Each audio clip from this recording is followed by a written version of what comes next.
So, I tried to make a Road to Master series last split where I only had a couple days to make it. Having 2 days left in my challenge, my PC exploded. So yeah, we only made it to plat. But I decided to use this opportunity to give you some advice on things you might not be doing that could help you out to climb the ladder faster. These are some things I've been implementing and teaching my teammates the last 2 seasons that are really working out. I made it to plat in just a couple days, playing under 2 hours most of the time. So I think this might help you out if you're feeling like you're grinding too much and not advancing enough. Number 1. Choose a good landing spot. Have you noticed that sometimes you drop with multiple enemies around you and you can't find shit? Or that you land somewhere where your whole team only have like Mozambiques and G7s with not enough shields and spend the whole game with less resources and blue shields until the last ring, if you even make it that far? Well, that might be because you're not thinking about where you're landing. As a general rule, I always tell my teammates to look up on the map for scan beacons, I'm a crypto main, the ring consoles if we have a controller, or special loot bins if we have a legend that can open that shit. Even better if your POI has all 3 of them. This means that you will have more resources probably than the first team you encounter. Also, keep a lookout where enemies are landing, if there are enemies close by, that you can have an early isolated fight so you can win some extra KP at the beginning of the game. Number 2. Main a handful of legends. Don't be changing legends every other game like a girl changes clothes. And you, beep. I think maining 2 or 3 legends in different classes is the best way to go about it. If you want to use and learn different legends, go to pubs, learn them in pubs, or at least keep one throughout the whole rank session that you're doing with your teammates, but do not play rank changing legends every other game. 1.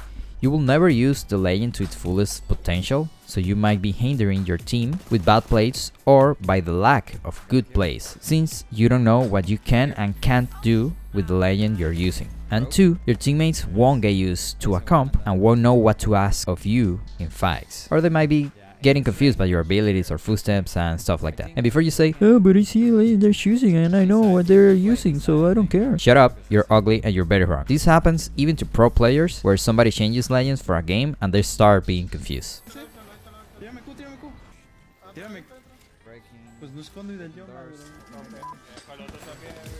Number 3.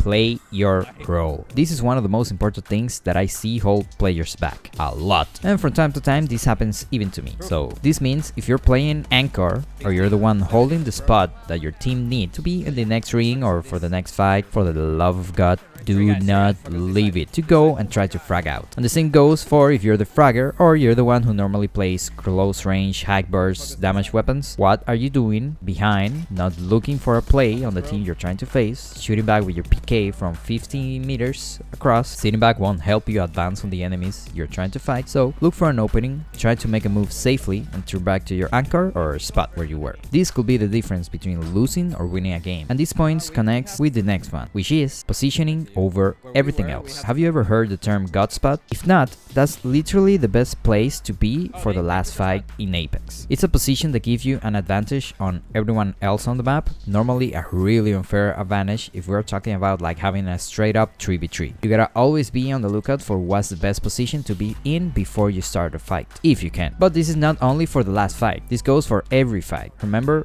a wise man once said, "Best defense is no be there." You mean don't be there?